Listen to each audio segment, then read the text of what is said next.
할렐루야. 오늘도 이 예배 가운데에 주님의 장막이 덮어지길 원합니다. 우리 가슴 가운데에 하나님의 사랑들이 덮어지기 원합니다. 민족과 열방 가운데 동일한 하나님의 사랑들이 덮어지기 원하며 찬양으로 예배 가운데 나가도록 하겠습니다.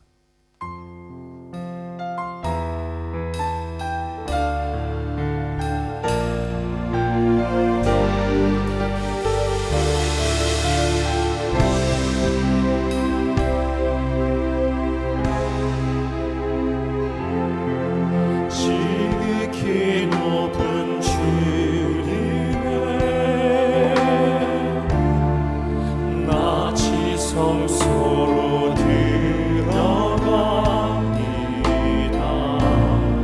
세상의 신을 보고서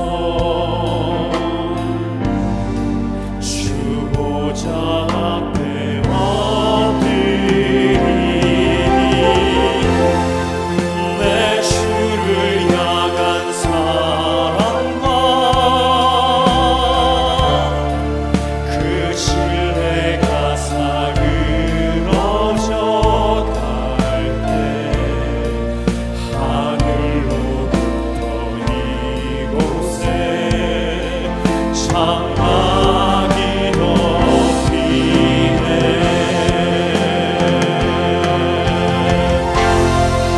이곳을 덮으소서.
우리 세계를 내신 하나님께 계속해서 예배와 찬양을 올리도록 하겠습니다. 주여기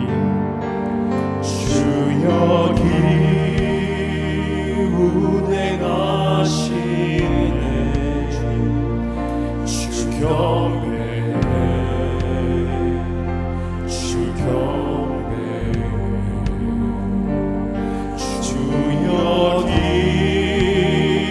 역사하시네. 주경배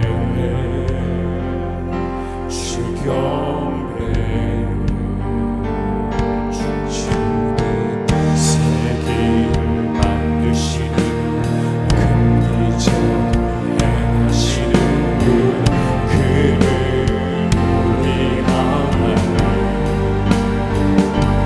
주는 약속을 지키시는 어둠 속에 가시는 분, 그를 우리 하나님 주의 마음 만지네. 주경배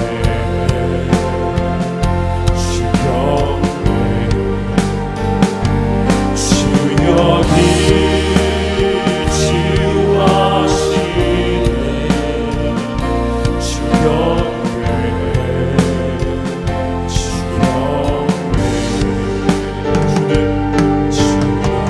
세계를 만드시는 분, 긍휼적을 행하시는 분, 그를 우리 하나님 주는 약속을 지키시는 분, 어둠 속을 밝히시는 분, 그를 우리 하나님 You are Waymaker, miracle worker, promise keeper, light in the darkness. My God,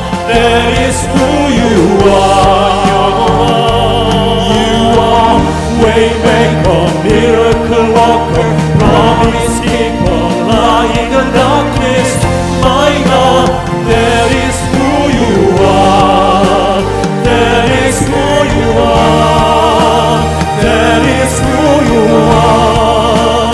That is who you are. That is who you are. That is who you are.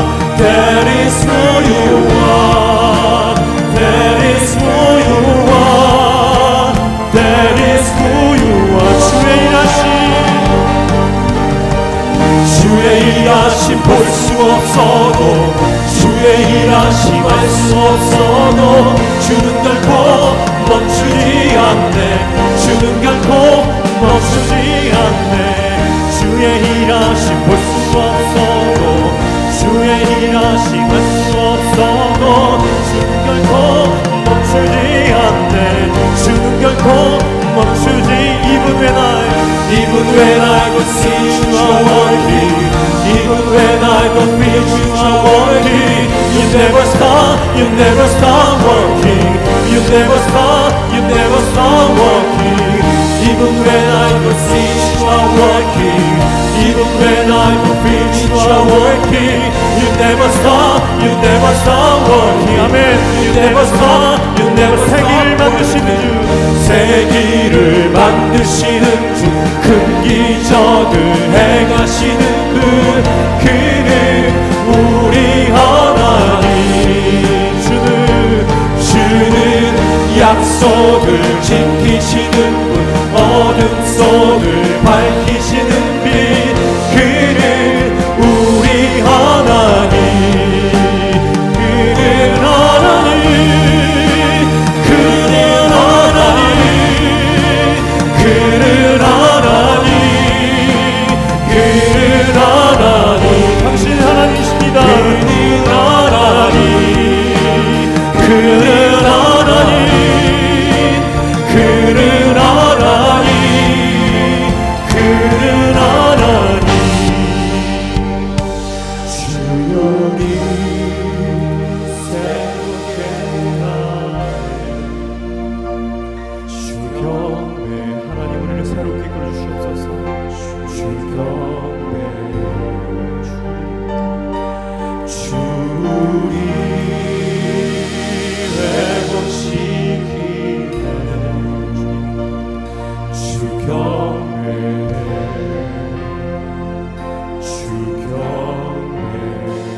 오늘 예배 가운데 주님의 보혈 능력들이 우리 가운데 스며들기 원합니다. 하나님, 보혈의 능력들로 채워주시옵소서. 하나님이 교회 또 성도들에게 주의 보혈 능력들을 채워주시옵소서.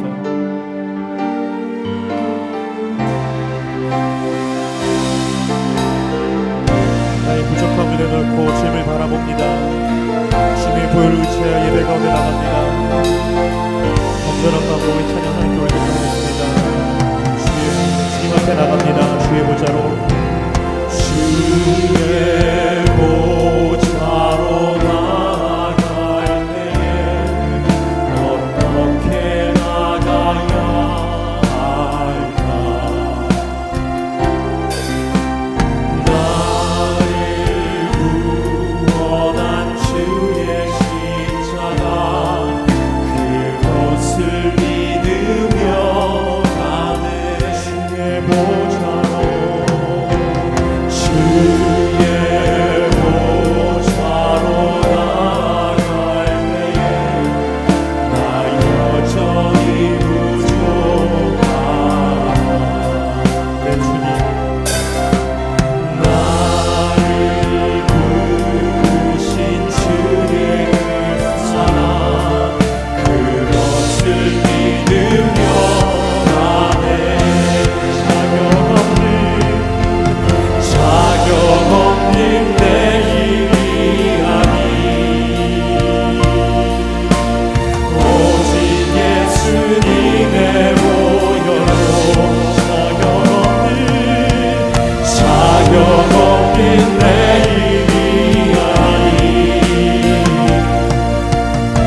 십자가의 보혈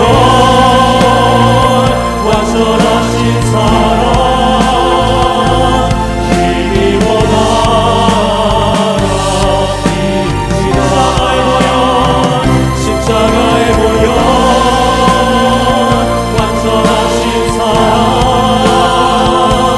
힘입어 예배합니다. 십자가의 보혈 완전하신 사랑 힘입어 나갑니다.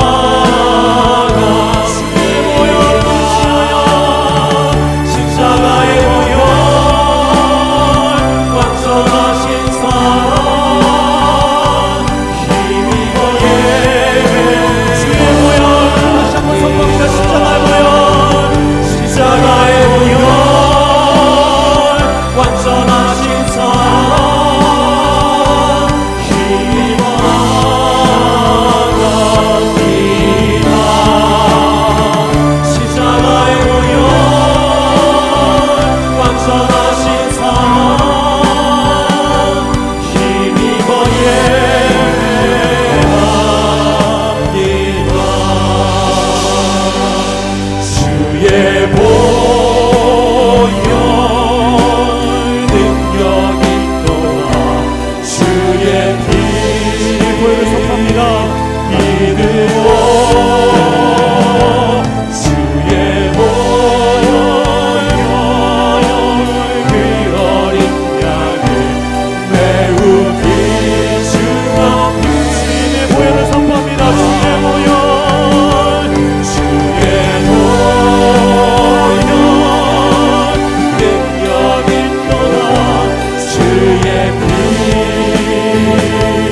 믿음으로 주의 보혈 그 어린 양의 매우 귀중한 피로다. 주의 보혈의 능력 주의 보혈 시험을 이기는 승리되니 참 놀라운 능력이로다. 주의 보혈 능력이 또다 주의 피 믿으로 주의 보혈 그 어린 양의 매우 귀중한 육체의 정욕을 이기리는 보혈의 능력 주의 보혈 선명한 반응을 얻게 하니 참 놀라운 능력이로다.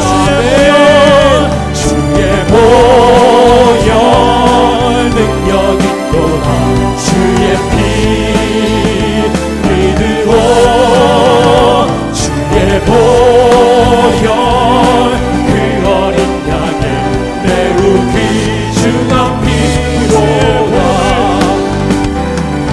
구주의 복음을 전할지로 보혈의 능력 주의 보혈 날마다 나에게 찬송 주니 참 놀라운 능력이로다. 아멘. 주의 보혈 능력이 또다 주의 피 믿으로 주의 보혈 그 어린 양의 매우 귀중한 피로 주님의 보혈 다시 한번 선포합니다. 주의 보혈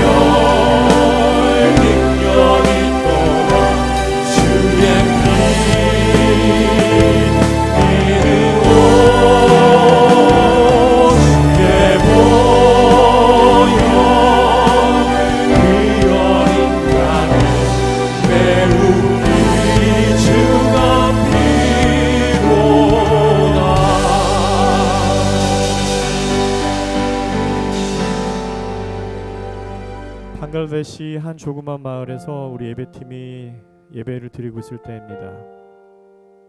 한 방글라데시 원주민이 예배를 드리는 저희 장소에 문을 열고 들어왔습니다. 저희 예배팀은 너무나 깜짝 놀랐습니다. 현지 목회자가 물어봤습니다. 어쩐 일이냐고. 여기가 갑자기 내가 늘 보던 마을인데, 보던 집인데 이상한 기운이 이 가운데 퍼져나서 걸어오게 되고 무엇이 일어나는지 보게 됐다고. 여러분, 예배가 일어나는 곳에, 간절한 예배가 일어나는 곳에는 그 성령의 기름들이 넘쳐납니다. 우리 세움교회가 그런 교회 됐으면 좋겠습니다. 이곳에서 예배하고 찬양할 때에 그 성령의 기름이, 그 향기가 올라가서 많은 성도들이, 또 어둠에 빠진 성도들이 이곳에서 하나님을 만나고 구원을 얻을 수 있도록, 여러분 가정도, 여러분 가정에서 예배 드릴 때에 여러분 가정에 성령의 향기가, 예배의 부르심이 넘치길 원합니다. 여러분 삶 가운데, 또 여러분의 사업장 가운데, 여러분의 직장 가운데도 그 성령의 기름을 여러분 흘러내려 주십시오. 여러분 예배 가운데 성공하고 예배 가운데 하나님을 만나는 여러분 되게 주시옵소서. 기도해 주시면 좋겠습니다. 그 두 번째는 우리 교회에 연약한 육체를 갖고 계신 분들이 많습니다. 그분들의 건강을 위해서 기도해 주시고요.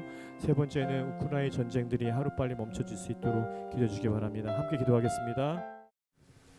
하나님의 아버지의 풍성하신 사랑과 은혜에 감사와 찬송을 드립니다. 주님의 은혜로 하루하루를 살아가는 저희들에게 귀한 주님의 날을 허락하여 주시고 주님 전에 나와 예배드릴 수 있게 인도하여 주신 은혜 감사합니다. 저희들을 구원하여 주시려고 십자가에 달려 돌아가신 주님의 그 크신 은혜로 세상을 살아가는 저희들이지만, 주님의 그 은혜를 망각하고 세상 속에서 타인을 받아들이지 못하고 자아를 내세우며 주님의 뜻에 따라 살지 못했음을 고백합니다. 저희들 회개하는 마음으로, 또 주님을 사모하는 마음으로 주님 전에 나아왔습니다. 주님의 십자가 보혈로 저희의 죄를 용서하여 주시옵소서.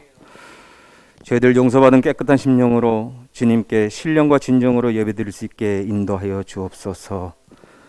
저희들의 마음에 주님이 있게 하시고 주님 말씀 붙들고 오직 주님만 바라보며 나는 죽고 예수로 살아가게 인도하여 주시옵소서. 오늘도 주님의 말씀을 선포하시는 목사님에게 지혜와 명철을 더해 주시옵소서. 목사님을 통해 선포되는 주님의 말씀에 아멘으로 화답하고 순종해서 저희들의 실제 생활에 주님의 뜻대로 살아가게 하옵소서. 저희들의 삶 자체가 좌로나 우로나 치우치지 않고 온전히 하나님의 말씀 위에 굳게 이루어지게 하옵소서.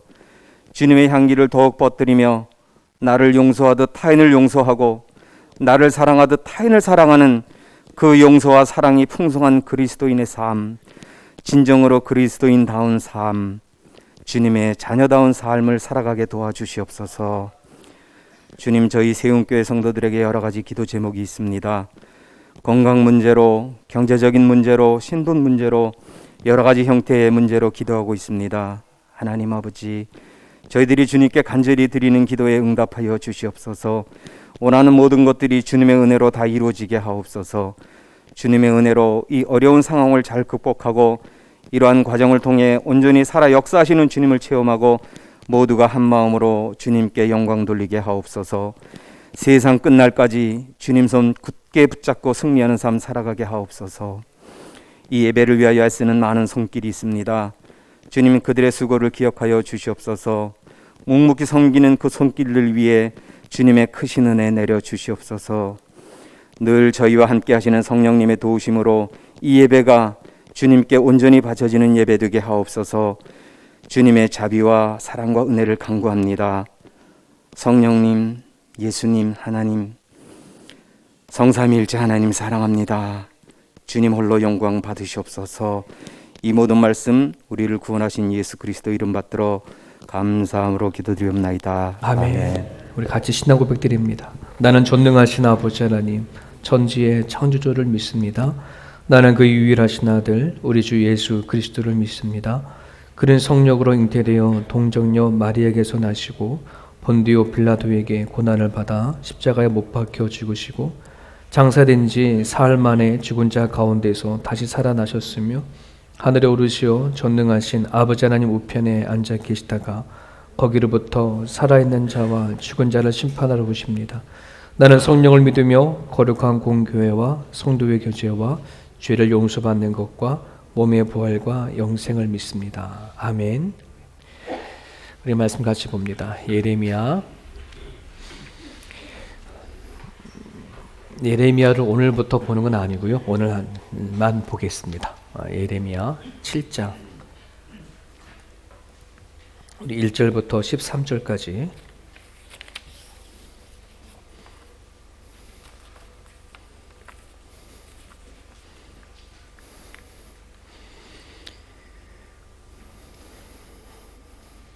우리 찾으셨으면 우리 한 목소리로 같이 읽겠습니다.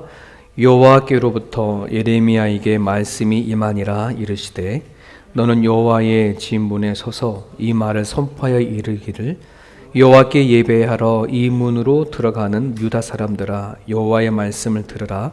만군의 여호와 이스라엘의 하나님께서 이와 같이 말씀하시되 너희 길과 행위를 바르게 하라. 그리하면 내가 너희로 이곳에 살게 하리라.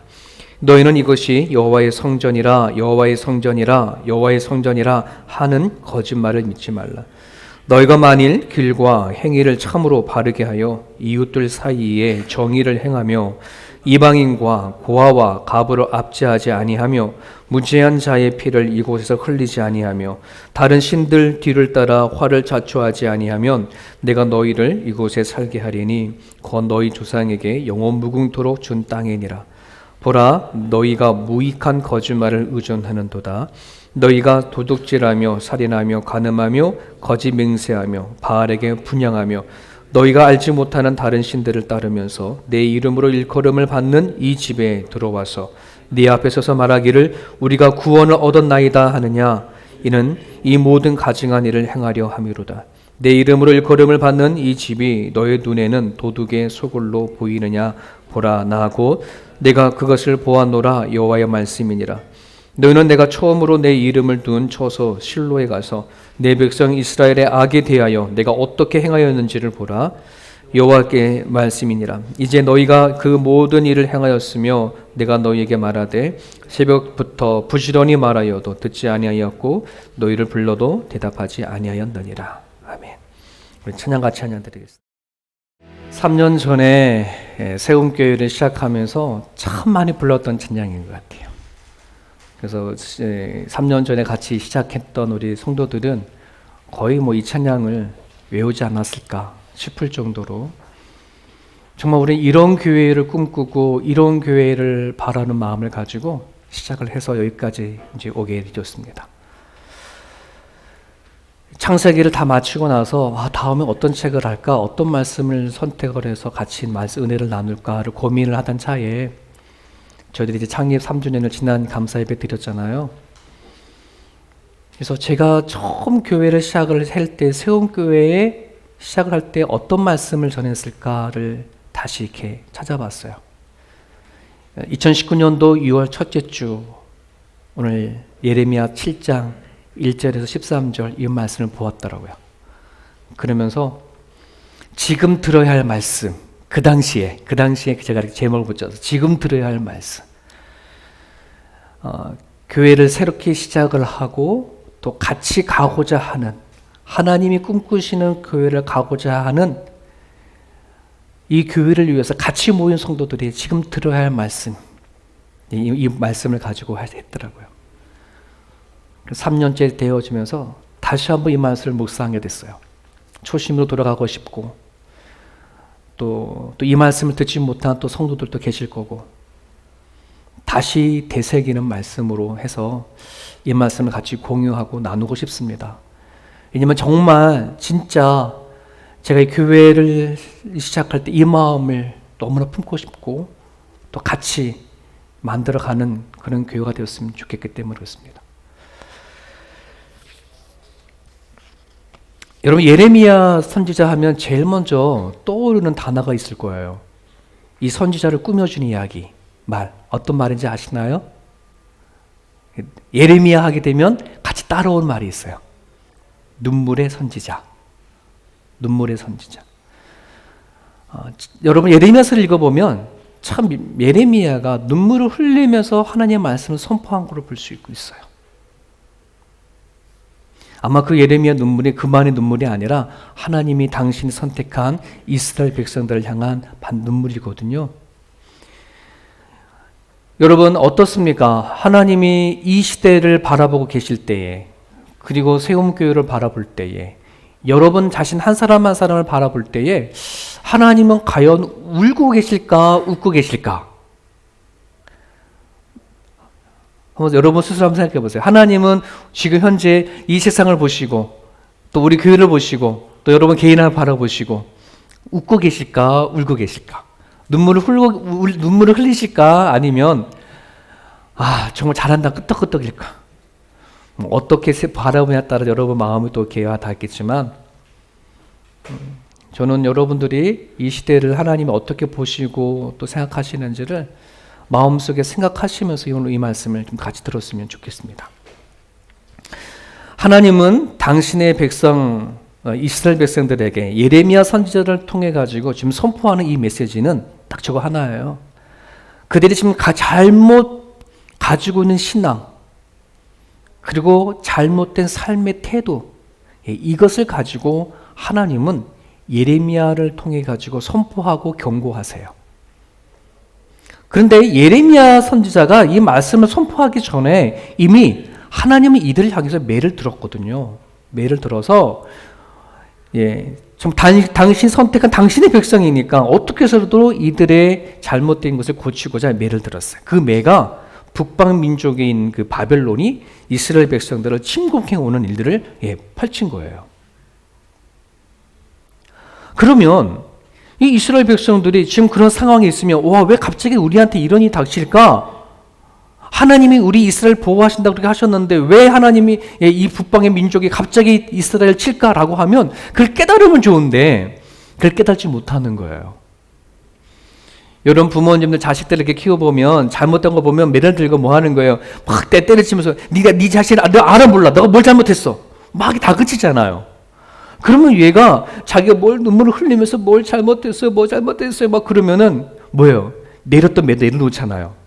근데 얘가 몰라. 지금 무슨 잘못해서 매를 드는지도 몰라. 그럼 뭐 하는 거예요? 니 더 맞아야 되겠구나, 막 이런 거겠죠. 지금 하나님이 이스라엘 백성들을 매를 드신 거거든요. 근데 지금 깨닫지 못하고 있는 거예요. 어떤 깨닫지 못하는 건 아닐 수도 있어. 왜? 예레미야 선지자가 가가지고 계속 말하고 있거든? 그럼 이들이 그 예레미야 선지자를 통해서 말하는 걸 안 받아들이는 거거든요. 부모가 자식을 통해서 막 야단치면서 야, 너가 이것 때문에 지금 매를 맞고 있어. 너 잘못한 거 알아 몰라. 안 받아들이는 거야 이게. 그건 아빠 생각이고 나는 내가 생각했을 때 그건 죄라고 생각하지 않아. 막 이런 식인 거겠죠. 그죠? 그러니까 이스라엘 백성들도 지금 그런 상황인 거예요. 왜? 하나님이 지금 주신 거룩한 성전이 왜 여전히 변함없이 견고하게 단단히 서 있거든. 그리고 수많은 이스라엘 백성들이 매일같이 가가지고 뭐 하는 거예요? 번제, 화목제, 속건제, 화복제, 제사란 제사를 다 하나님께 드리고 있는데 매일같이 거기 제단 앞에 뒤에 번제가 타고 향기가 올라가는데 하나님이 기뻐 받으실 거라고 이들은 확신했거든요. 그러니 예레미야를 통해서 선포되어지는 그 메시지가 귀에 안 들려. 그러면서 이스라엘 백성들은 네가 잘못됐어. 네가 지금 거짓된 선지자야 라고 얘기를 하는 거죠. 그러면서 뭐예요? 지금 우리가 매일같이 드려지는 이 제사를 통해서 우리는 평안하다. 아무 문제 없어. 이렇게 자부하는 거예요. 여러분 부모가 자식을 잘못된 걸 가르치려고 막 매를 들고 안타까움을 가지고 하는데 그 자식이 그걸 마음을 몰라주고서는 뻗팅겨버리면 이 정말 어떻게 하게 됩니까? 부모 눈물을 흘릴 수밖에 없죠. 그 눈물이 예레미야의 이를 통해서 흘러내리고 있는 것입니다. 이스라엘 백성들을 향해서 하나님은 예레미야 선지자를 통해 가지고 성전 입구에 서서 외치라고 얘기를 합니다. 여러분 들어오실 때 박재훈 장로님 서 계신 자리 있죠. 우리 요즘 말로 말하면 여러분 교회를 들어올 때에 그 입구에서 박재훈 장로님을 통해 가지고 막 선포하라 하게 하신 걸 거예요. 그 메시지가 이거죠. 너희 길과 행위를 바르게 하라. 그리하면 내가 너희로 이곳에서 살게 하리라. 너가 그렇지 않으면 여기서 살지 못해. 그렇지 않으면 너가 약속한 이 땅에서 살지 못해. 이 말은 어떤 예레미야가 하나님을 믿지 아니하는 어떤 길거리 가가지고 외친 말이 아니거든요. 성전으로 예배하려고 오는 이스라엘 백성들을 향해서 외치도록 한 말이에요. 하나님을 믿는 백성이 하라는 외친 말씀이거든요. 사랑하는 여러분, 저나 여러분들이나 오늘 이 말씀을 잘 귀담아 들으셔야 돼요. 오늘 내가 하나님을 믿는다고 하는 이 신앙과 이 믿음에 과연 무엇이 있는지를 생각하고 들을 수 있어야 돼요. 하나님은 예레미야를 통해서 무익한 성전만을 의지하고 그들이 살아가는 삶의 영역 안에서의 그 잘못된 이중적인 삶, 하나님을 믿으면서 하나님 사람답게 살지 못하는 그 이스라엘 백성들의 삶의 태도를 향해서 끊임없이 말하고 계시는데 그거를 지금 깨닫지 못하는 것입니다. 오늘 저 말씀을 영어 성경으로는 너의 삶의 방향과 태도를 리폼해라 라고 하고 있어요. 리폼해라. 다시 고쳐라. 잘못됐으면 돌이켜라. 이런 얘기거든요. 오늘 그런 역사가 잘 해고져 오신 분들은 상관없지만 오늘 말씀 속에 여러분들이 조금이라도 깨달은 것이 있다면, 느껴지는 것이 있다면 리폼할 수 있게 바랍니다. 다시 고칠 수 있게 바랍니다. 그러면 되는 거예요. 여러분, 우리가 하나님을 믿는다고 했었을 때에 그런 마음을 믿지 않았을까요? 하나님이 원하시는 거라면 내가 믿겠습니다. 하나님이 바라는 것이면 내가 그렇게 하겠습니다. 라고 하는 그런 마음으로 혹시 우리가 하나님 믿는 거 아니에요? 그잖아요. 여러분, 하나님을 왜 믿어요? 그냥 믿고 싶으니까. 안 믿으면 안 되겠으니까. 이런 건가요? 아마 우리가 지금 하나님 믿는다는 건 우리 마음의 자세는 그렇잖아요. 하나님이 원하시려면 내가 하나님 원하시는 대로 갈게요. 하나님이 내 생각이 아니라 하나님 뜻대로 갈게요. 이런 것이 거의 우리들이 갖고 있는 마음이잖아요. 그죠? 그럼 하나님이 아니야 라고 말하면 아니어야 되잖아요. 하나님이 싫어 라고 하면 싫어야 되는 거잖아요.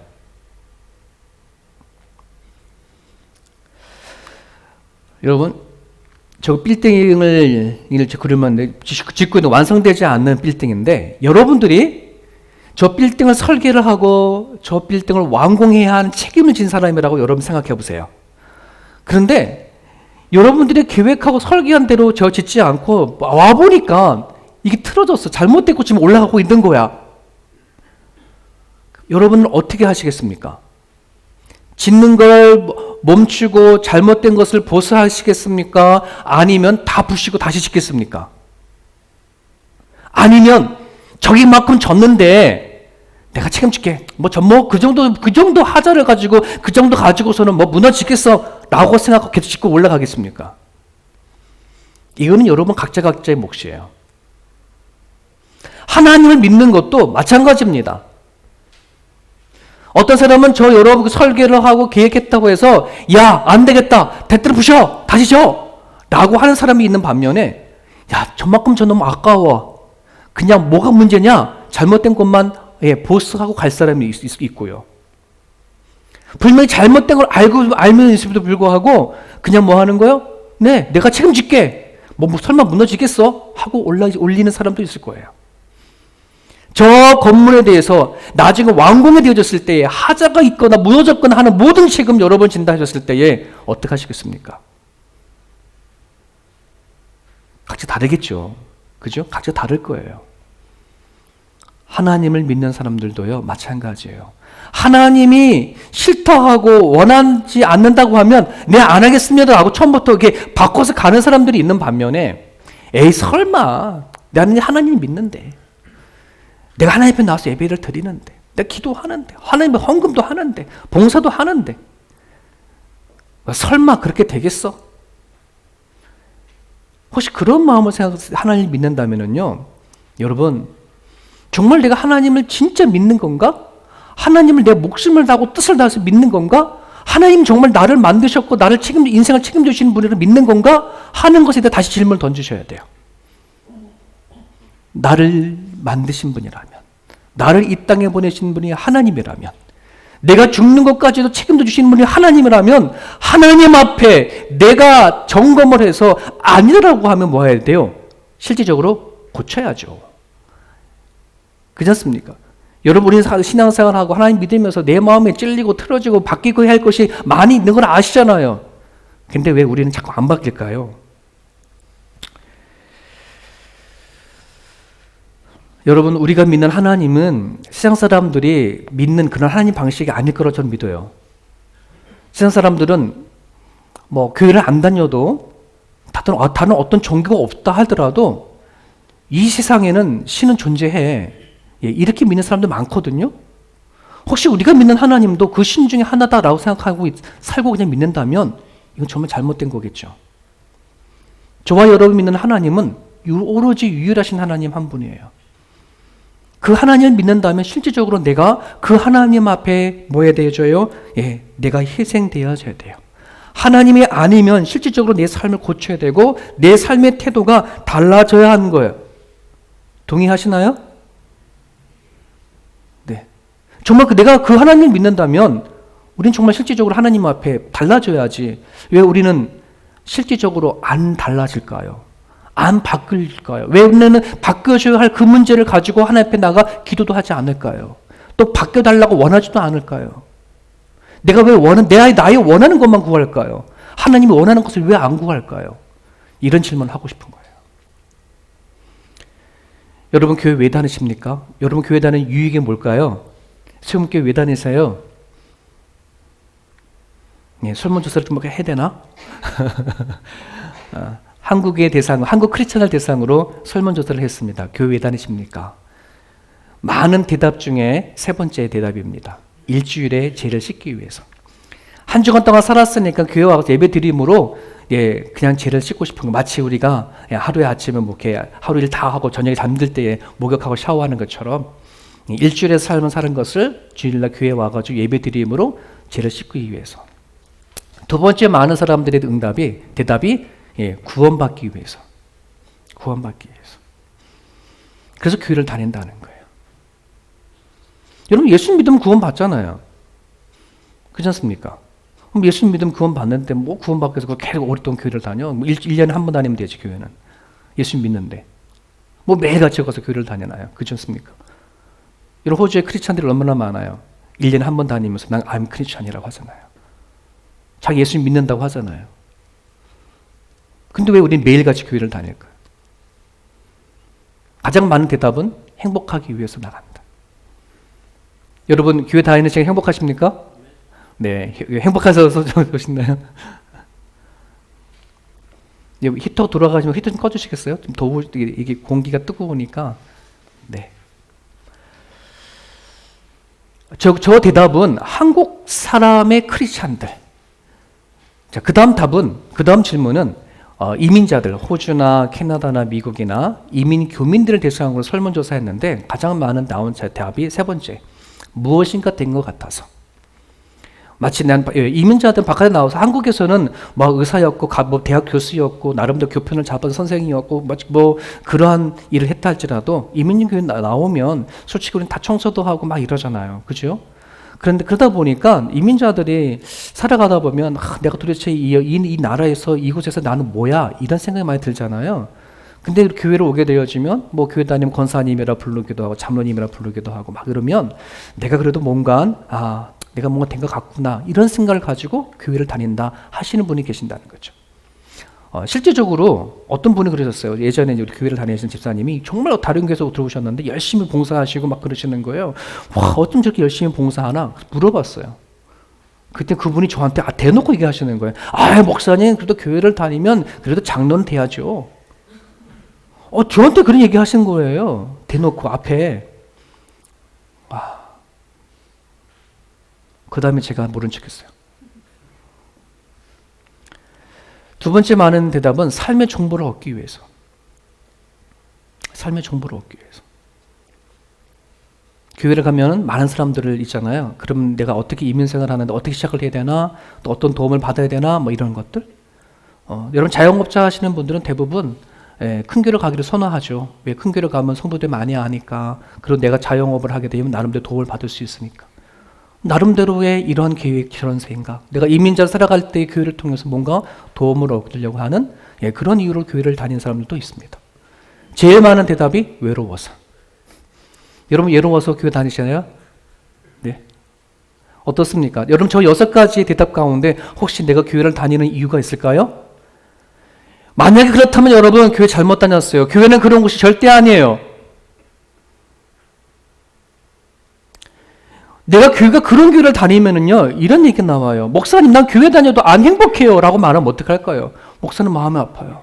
아, 왜 우리 교회 다니는 거 안 행복하지? 아, 우리 교회가 문제가 있나? 우리 교회가 뭔가 틀어졌나? 여러분 이 시드니 땅 안에 많은 수많은 목회자들이 한번 보세요.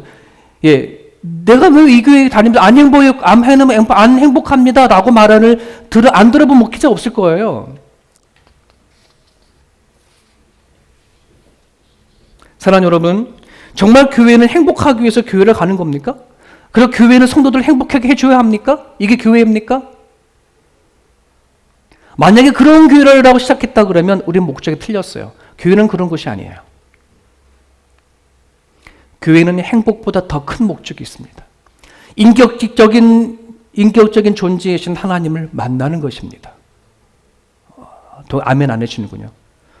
여러분 교회의 목적은 우리 개개인의 행복보다 더 큰 목적이 있는데 이 자리에서 같이 찬양하고 예배하는 이 가운데 역사하시고 임재하시는 인격적인 하나님을 만나는 것입니다.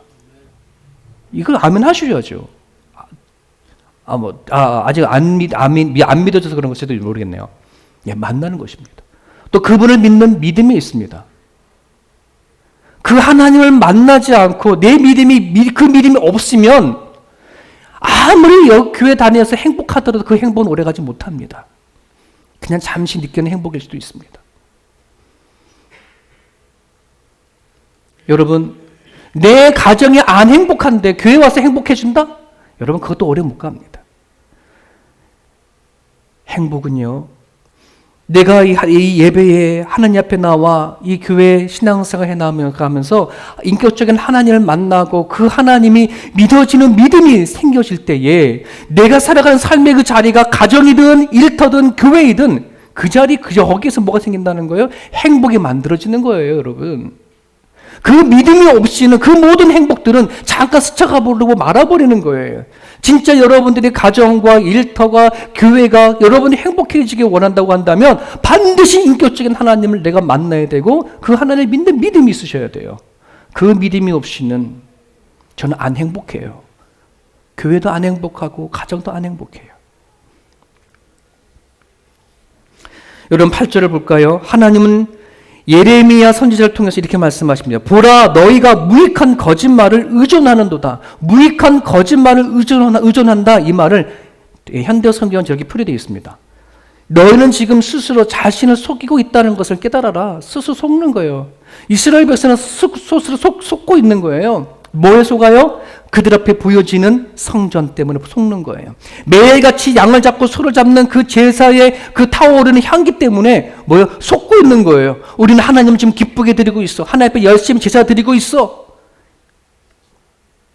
여러분 우리들도 속을 수 있어요. 얼마든지 하나님 앞에 나와서 예배 드리고 찬양하고 기뻐하고 하는 거, 이 찬양과 이 기도와 이 예배를 통해 내가 협족하고 기쁨을 주면 하나님이 받으실 거라고 나는 생각할 수 있는데, 정말 여러분, 내가 하나님 때문에 살아가는 삶 속에서 삶의 변화가 없고 삶의 태도가 안 달라지면 그 모든 것은 그냥 속는 거예요. 속는 거예요.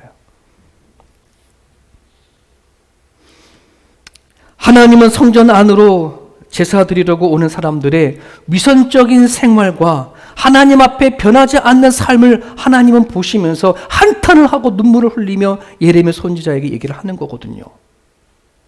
오늘도 우리가 하나님을 향해서 진정성이 없는 예배를 드리면서 그냥 내가 듣는 거 보고 듣는 이 순간이 좋아서 드려지는 예배라면 여러분 그것은 하나님 보시기에 아름답지 못한 부분들이에요.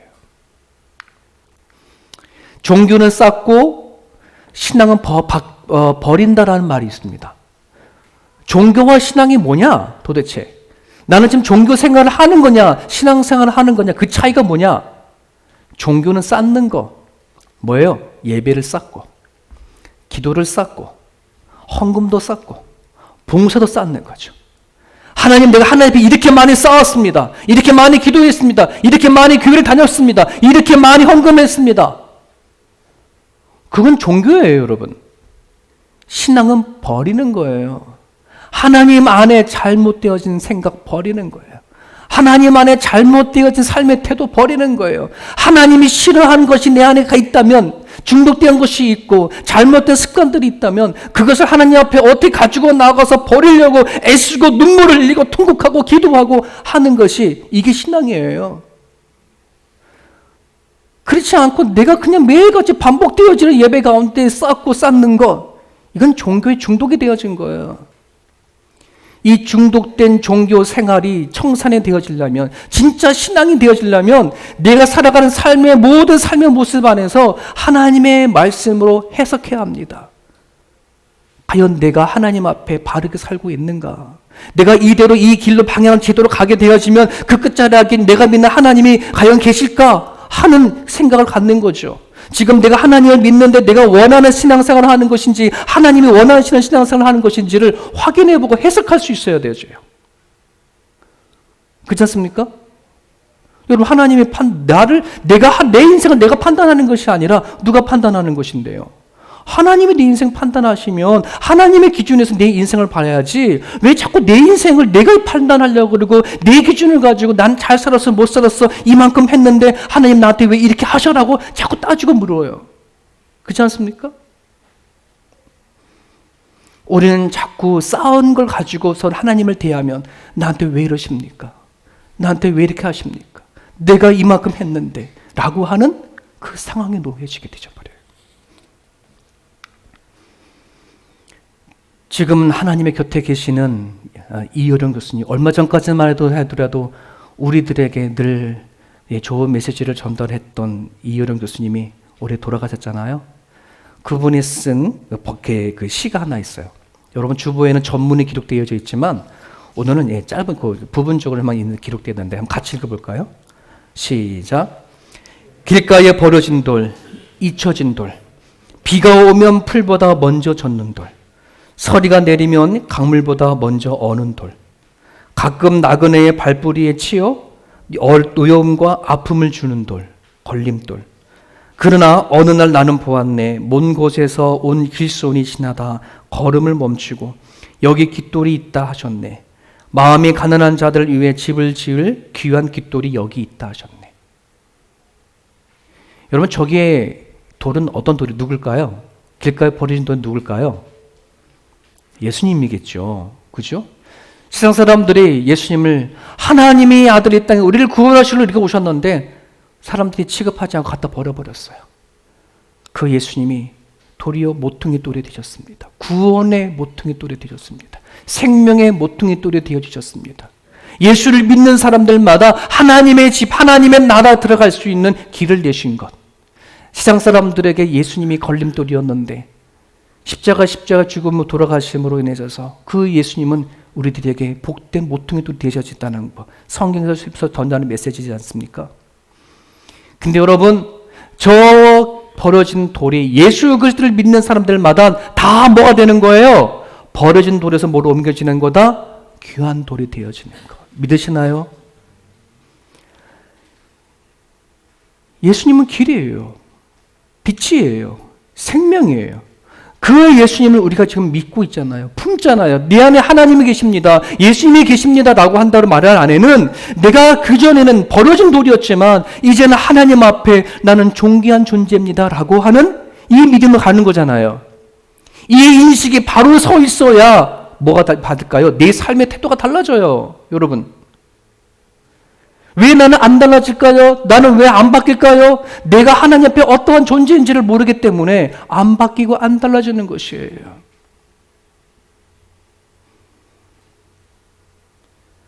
여러분, 우울증의 증세를 실질적으로 얘기를 하게 되어지면 햇빛이, 불빛이 이렇게 다 있다 그러면 밝은데 우울증이 걸린 사람은 이 밝은 빛 속에서도 껌껌함을 느껴요. 어둠 속에 갇혀 사는 거예요. 바깥에 남아 태양빛이 아무리 밝다 할지라도 내 자신을 바라보는 내 마음은 어두워요. 이게 우울증이잖아요. 오늘도 크리스찬으로서요, 가면 우울증에 걸린 크리스찬들이 너무나 많아요. 겉은 웃어요. 겉은 아무런 문제가 없는 것처럼 얘기해요. 하지만 우리 마음속 안에는 우울증이 있단 말이에요. 어두운 곳이 아직 도사리고 있는 크리스찬들이 있어요. 왜 그럴까요? 빛 가운데 들어와 있다면, 예수님 내 마음에 품었다라고 한다 그러면 네가 나를 바라보는 게 달라져야 되는 거고, 그죠? 내 가정과 내 교회와 내 주변에 살아가는 것이 빛으로 가득해야 되어지는데 아직 내가 그것을 느끼지 못하고 있다 그러면 여러분, 이거 놓고는 기도하셔야 되는 거예요. 저는 여러분들이 그러한 하나님의 경험, 빛 대신 예수님을 품고 경험할 수 있기를 주님이랑 축복합니다. 부끄러운 모습이지만 저는 공돌이 출신이에요. 고등학교 3학년을 졸업을 하고 대학을 포기를 하고 공장에 들어가서 일을 했어요. 제 친구들은 대학에 들어가가지고서는 차를 타고 대학을 들어갈 때에 저는 차를 타고 공장에 가서 기술을 배웠어요. 저는 모태신앙자예요. 어렸을 때부터 하나님 안에서 교회 안에 살았어요. 제가 공돌이 출신이어서 바깥에 하루 종일 일을 하고 들어오면 내 온몸 머리부터 발끝까지 먼지가 끼었고 손에 손톱이 기름때로 가득했어요. 그럼 집에 와서 뭐 하는 거 팍팍팍 긁어내요. 아주 주일날 청년들을 보거나 친구들 만나면 나는 깨끗한 사무직에 일하는 것처럼 내 스스로는 그게 부끄러웠어요. 창피했어요. 막 손톱에 떼는 때를 솔로 하는 거예요. 칫솔을 문질러.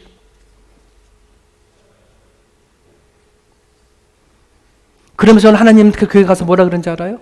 하나님, 내가 이렇게 하나님 앞에 예배를 드리면 언젠가는 하나님은 나를 성공시켜 주시겠지. 언젠가 나를 출소시켜 주겠지. 언젠가 하나님은 나의 모든 것을 다 세워주겠지. 난 하나님 앞에 나가가지고서는 뭐 하는 거야? 예배 드려지고 기도하고 찬양하고 하는 것을 통해서 나는 언젠가는 하나님께서 뭔가 어떻게 바꿔주겠지. 내 속에는 내 마음과 내 생각은 하나님 앞에 절대 가지고 나가지 않아. 부끄러움 하나님 앞에 가지고 나가 처리하지도 않아. 바깥에 살아가는 삶 속에서는 열등감으로 가득하고 나를 보는 것, 환경과 상황을 보는 것이 다 부정적으로 바라보고, 그러니 제가 어떤 현상이 나타나냐면 교회를 가게 되어지면 하나님 앞에 사랑을 찾아야 되고 하나님 앞에 위로를 구해야 되는데 자꾸 사람들 앞에 위로를 받으려고 그래? 사람들 앞에 인정받으려고 그래? 사람들 앞에 사랑을 받으려고 그래? 만약에 사람들 앞에 그런 게 다가오지 않으면 이 교회는 사랑이 없어. 제 교회를 내가 다니는 모교회를 그렇게 판단했어요. 무슨 이 교회가 이렇게 사랑이 없냐?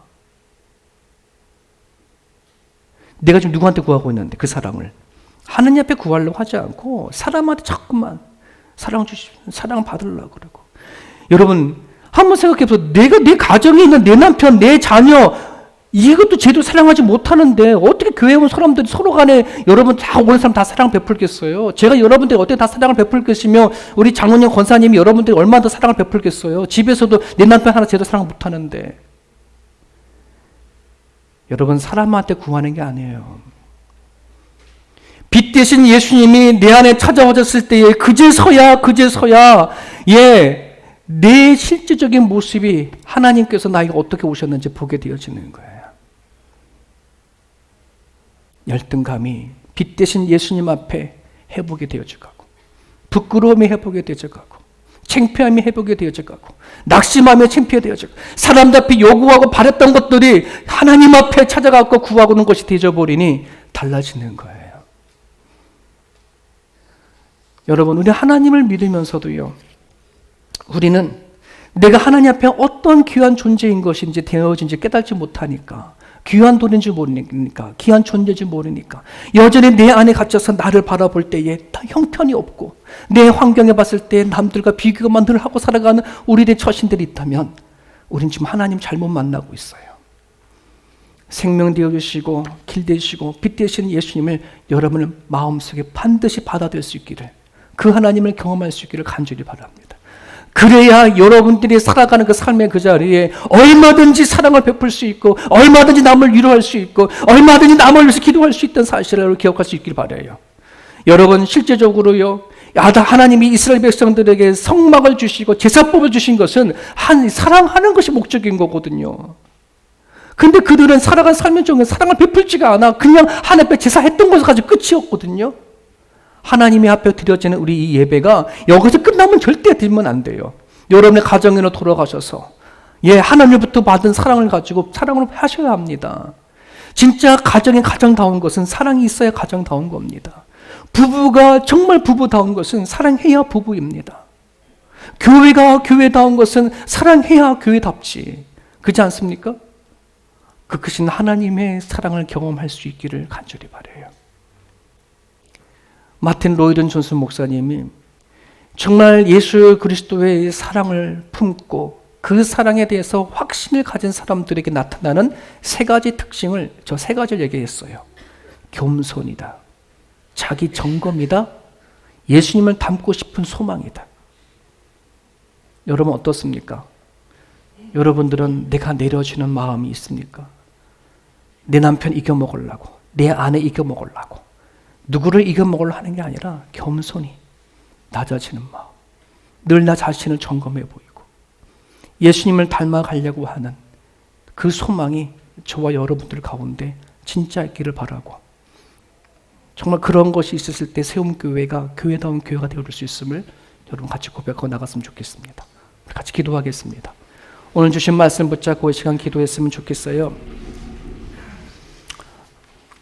내가 신앙생활하는 것이 종교가 되지 않도록 그냥 쌓는 것에 머물러 있지 아니하고 내려놓음과 비움이 우리 가운데 있게 해달라고, 여러분이 가지고 달라져야 할 삶의 태도가 있으면, 바뀌어질 것이 있다면, 또 여러분들이 버려야 할 성격들이 있다면 하나님께 가지고 나가서 내려놓으시고 버릴 수 있기를 바랍니다.